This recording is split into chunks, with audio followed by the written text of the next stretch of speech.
Hola amiguitas y amiguitos, yo soy el profe Guayo y gracias al Centro Cultural Pablo Tesac, el Centro Cultural Salvadoreño Americano, con la ayuda de la Embajada de los Estados Unidos, te invitamos a que conozcas un poco más acerca de la historia de los pueblos prehispánicos y su riqueza cultural en el diorama El Mundo Maya.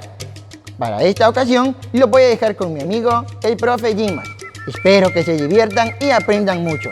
Nos vemos la próxima. Adiós. Hola, mi nombre es Dimas Rivas, facilitador de la Fundación Pablo Tesac, específicamente del espacio conocido como Centro de Interpretación de la Cultura Maya, un lugar mágico que nos transporta en el tiempo y nos ayuda a comprender la herencia cultural dejada por nuestros antepasados, esos pueblos que habitaron hace miles de años las tierras mesoamericanas. Y hoy es posible compartirlo con ustedes a través de este viaje que a continuación comenzaremos. Así que preparen su imaginación y listos porque vamos a aprender. Nuestra historia comienza hace 2500 años, periodo en el que nuestros antepasados comenzaron a estructurar grupos un poco más consolidados, que llegaron posteriormente a ser las grandes civilizaciones que nos dan mucho de qué hablar y qué aprender. Nuestros antepasados dejaron el modo nómada, es decir, dejaron de viajar de un lugar a otro y poco a poco se volvieron sedentarios. Y lo primero fue la construcción de viviendas, las estructuras donde ellos habitaban. Poco a poco se fueron haciendo de materiales que les permitieron edificar lo que nosotros llamaríamos una vivienda, un lugar de habitación y de refugio, con materiales exclusivamente que el medio les proveía. También podemos notar que hace 2500 años ya había actividades de acuerdo a roles de género, como el cuidado de los niños, la preparación de alimentos, el cultivo de la tierra, la elaboración de instrumentos de cerámica, madera y otros de materiales. También podemos notar cómo hace 2500 años ya habían grupos que podríamos llamar familia, porque tenían un parentesco definido. También podemos ver cómo la educación primaria de los niños partía de puntos muy importantes como la interacción entre la familia, hombres y mujeres.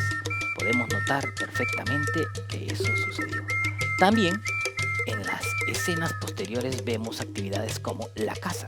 La caza nos da la idea de que ellos cultivaban la tierra, pero también necesitaban otros insumos para complementar su dieta. Y la actividad de cacería era perfecto para solventar esa necesidad.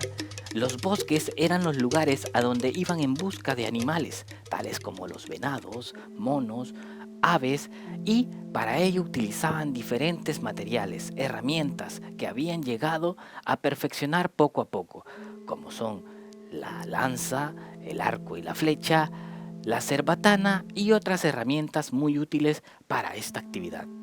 La cacería se realizaba en grupo. Esto solventaba la necesidad de alimento, también de pieles para algunas actividades y, sobre todo, permitía complementar la dieta e incluso complementar para comercializar productos. En la siguiente escena podemos notar perfectamente que se está llevando a cabo un ritual. Este ritual corresponde al momento de la muerte de una persona. Es un ritual funerario, así como hoy en día nosotros realizamos unos funerales para despedir a las personas cercanas que fallecen. También nuestros antepasados llevaban a cabo muy significativos rituales. Podemos notar un ejemplo muy peculiar en la escena, donde hay en el centro una pieza de cerámica. Esta pieza de cerámica era el equivalente al ataúd que hoy utilizamos, es decir, donde depositaban a la persona fallecida. Este ejemplo podía variar, es decir, no todos los rituales eran iguales, podía variar de acuerdo a la ubicación geográfica y a la cultura que lo llevaba a cabo. Por ejemplo, la cerámica no era utilizado en todos los rituales, pero en este vamos a detallar algunos elementos. Por ejemplo, podemos notar que las personas en sus manos tienen unos objetos. Estos objetos eran para darle ofrenda a la persona fallecida. Perfectamente podemos notar cómo la persona era ubicada en posición fetal, es decir, como está un bebé dentro del vientre de su madre. Y también estas personas le daban la ofrenda para señal de despedir a la persona fallecida. Podían ser comida, bebida o cualquier objeto. En la siguiente notamos otro ritual, pero este tenía sus propias características, y es que el juego de pelota se practicaba en toda Mesoamérica y podemos notar que tenía sus peculiaridades a los deportes de hoy en día. Por ejemplo, la pelota estaba elaborada de caucho y tenía un significado muy importante, que era el sol. Cuando la pelota se movía, simbolizaba el movimiento cotidiano del sol. Podemos notar que los jugadores que están en lo que podríamos llamar la cancha están protegidos en una parte específica del cuerpo, y es la cadera. Es porque con esta parte ellos golpeaban la pelota, auxiliándose en algunas ocasiones de una rodilla y también de parte posterior del brazo. Por ahí también podemos notar que hay personas como que estuviesen observando el juego, pero son los sacerdotes que también verificaban que que era un ritual, se llevara a cabo de la mejor manera. Este ritual era para pedirle a los dioses una buena época de lluvia para obtener buenas cosechas, y podía tener diferentes variantes, pero el que vemos en la escena nos muestra que el juego de pelota mesoamericano también era importante para la vida de nuestros antepasados, tanto en cosmovisión, pero también en su práctica cotidiana. En la siguiente podemos ver cómo hay personas elaborando diferentes obras de arte. La escultura era un arte muy desarrollado en diferentes culturas de nuestros antepasados. También podemos notar que este lugar era una especie de centro de acopio, es decir, donde recolectaban diferentes materiales que posteriormente podían ser utilizados por la comunidad o bien ser comercializados. También vamos a conocer un poco sobre cómo cultivaban nuestros antepasados. El ejemplo que nos muestra la escena es la chinampa, un método de cultivo muy avanzado para la época. Nuestros antepasados detallaron este método para obtener muchos resultados, y esta era practicada específicamente por la cultura mexica, que también nos heredó muchos elementos que hoy en día son retomados, como la chinampa. La chinampa era una reserva de agua artificial que le permitía a nuestros antepasados cultivar en diferentes épocas del año. Podemos ver la recolección y el cultivo llevados a cabo mediante el método de la chinampa. Pero también ellos llevaban a cabo cultivos intensivos, es decir, grandes extensiones de tierra cubiertas con diferentes tipos de cultivo. Habían tres principales productos que en algunas ocasiones, y dependiendo la región, se producían juntos, y estos eran el maíz, el ayote y el frijol. Tres cultivos que hoy en día todavía pertenecen a nuestro diario vivir. Consumimos diversos alimentos derivados del maíz y también de ayote y frijol. Estos cultivos tenían una simbología muy importante relacionada a una leyenda llamada las Tres Hermanas. Y también podemos notar los caminos que nuestros antepasados estructuraban para facilitar el tránsito de un lugar a otro. Ellos probablemente no pudieron desarrollar calles muy extensas como las de hoy, pero sí estos caminos que podían llegar a cubrir diferentes niveles de longitud, y también eran elaborados de materiales que no mucho utilizamos hoy en día. Estaban elaborados de estuco, un material que ellos trabajaban mucho para las diferentes estructuras que edificaban, tanto plazas como caminos. Perfectamente podemos notar que en la escena se está trabajando la piedra caliza. La piedra caliza daba el insumo necesario para producir el estuco, el material con el cual ellos producían o elaboraban los caminos. Ahí perfectamente podemos notar cómo están moldeando la piedra caliza que posteriormente tenía que ser quemada en hornos, punto que lo llevaba a hacer una práctica muy negativa. ¿Por qué? Ellos tenían que quemarlo y el único combustible que tenían era la madera para que los hornos funcionaran.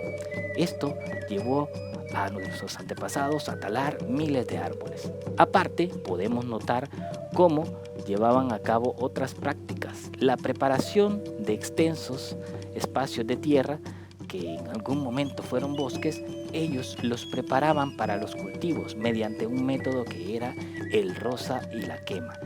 Podemos notar que este es un bosque quemado, totalmente quemado. Nuestros antepasados hacían esta práctica y posteriormente talaban todos los árboles que no habían caído con el incendio, para que de esta manera la tierra quedara preparada para el cultivo. Esto ellos pensaban que tenía un importante punto. También podemos notar que ellos desarrollaron prácticas comerciales. Estas prácticas comerciales llevaron a nuestros antepasados a negociar con diferentes culturas, tener relaciones mucho más allá que con sus propios ciudadanos. Y en el mercado semiurbano maya nosotros podemos ver diversidad de productos e incluso ejemplos de cómo ellos llevaban a cabo las negociaciones. Algunos autores consideran que el cacao podía servir como moneda, pero nosotros podemos llegar a ver en la escena que era más el trueque. También ellos llevaban a cabo algunos procesos bélicos, es decir, tenían guerras. Ellos con algunos vecinos tenían problemas que, dependiendo la gravedad del asunto, podían desembocar en muy crueles guerras que llevaban a la conquista de un pueblo a otro. Y lo hacían a través de armas muy desarrolladas, técnicas de combate muy desarrolladas también, y un simbolismo que trae a cuenta al jaguar.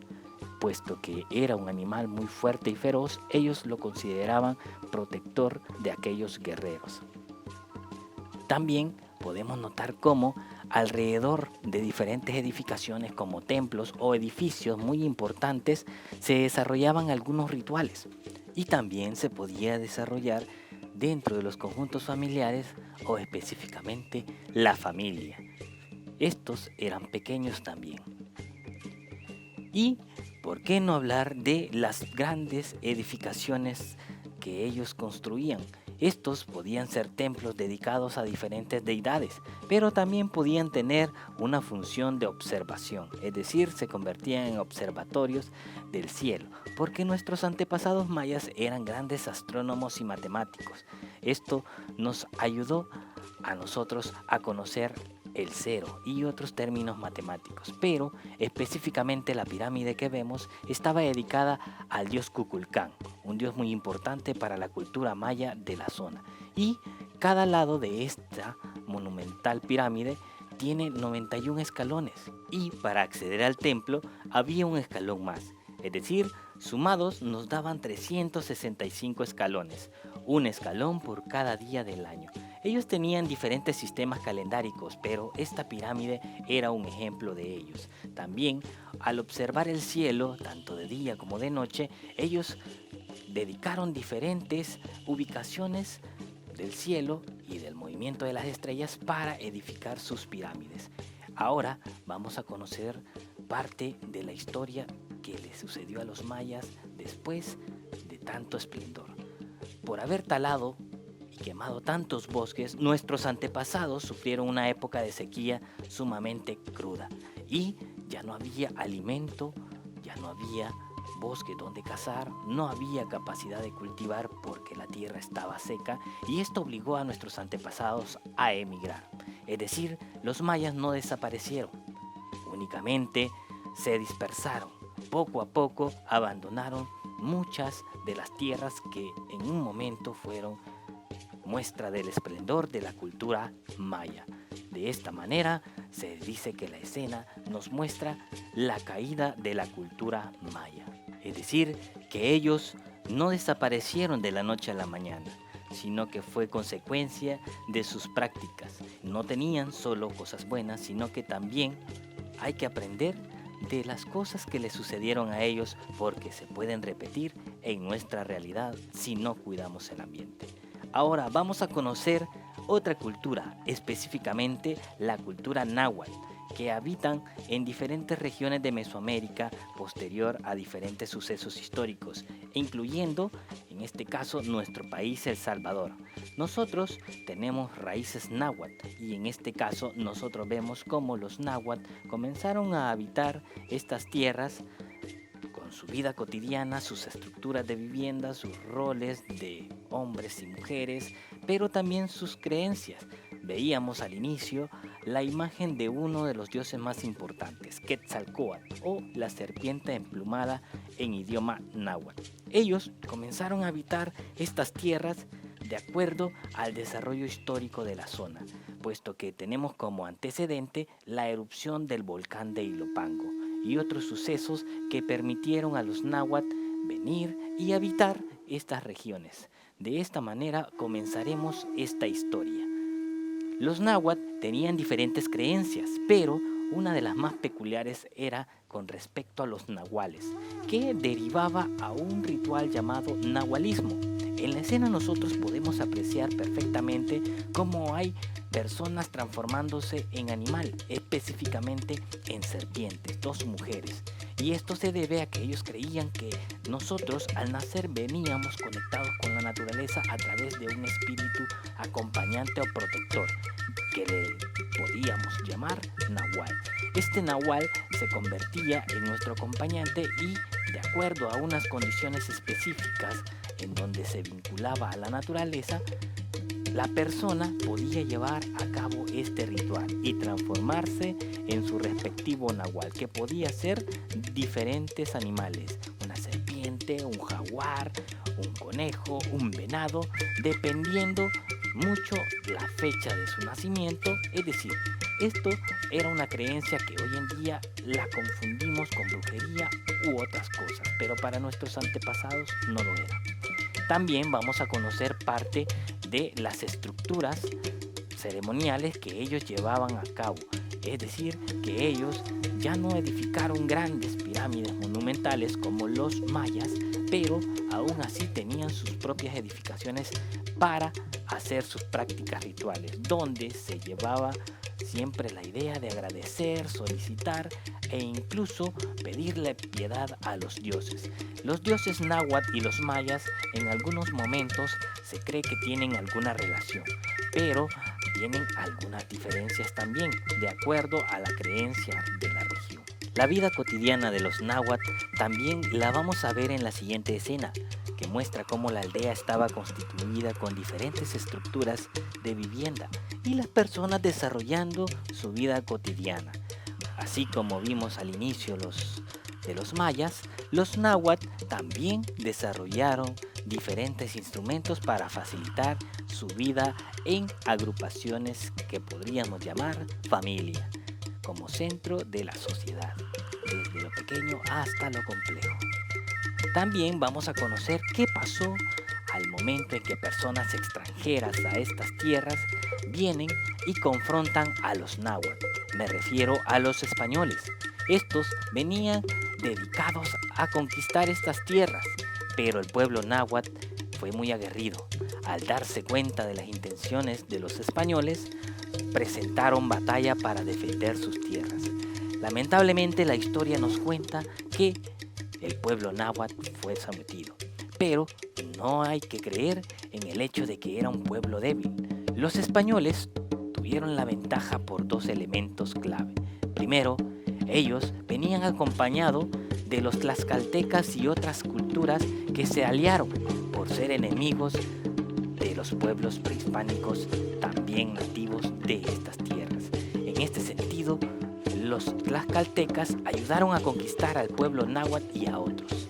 También podemos decir que como resultado de esta conquista podemos evidenciar que nuestra cultura tiene muy pocos porcentajes de nahuablantes, es decir, el idioma prácticamente desapareció, así como también las prácticas y creencias rituales fueron disminuyendo hasta el grado de casi desaparecer. Hoy, con esfuerzos de diferentes instituciones, estamos haciendo esfuerzos para preservar y valorar este legado cultural que nuestros antepasados nos dejaron.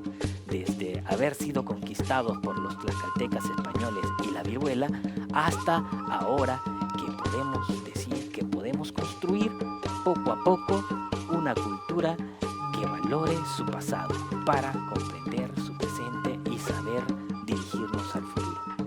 Esto ha sido todo por este pequeño viaje a través de la vida de nuestros antepasados. Esperamos les haya gustado y más aún les haya motivado a conocer más de nuestros antepasados.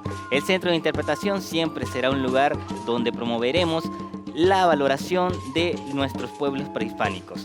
Esperamos no sea el único encuentro que tengamos. En futuras ocasiones nos encontraremos para seguir aprendiendo y disfrutando de la experiencia de conocer nuestros pueblos originarios.